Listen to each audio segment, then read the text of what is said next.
Esta jornada de hoy cerramos las jornadas de medio ambiente de este año 2013 y a partir de ahora prepararemos con más intensidad, con más trabajo, las del próximo año. Presentaros a Paola Lobato, es periodista y es la persona que va a dirigir un poco el coloquio posterior al documental.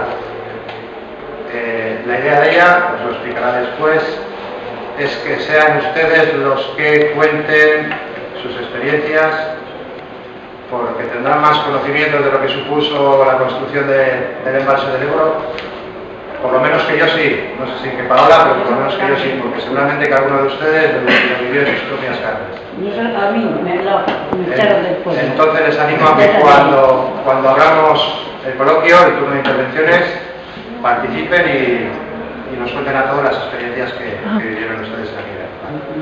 Espero que el documental les resulte interesante y muchas gracias. Yo no me voy a dilatar, quiero decir.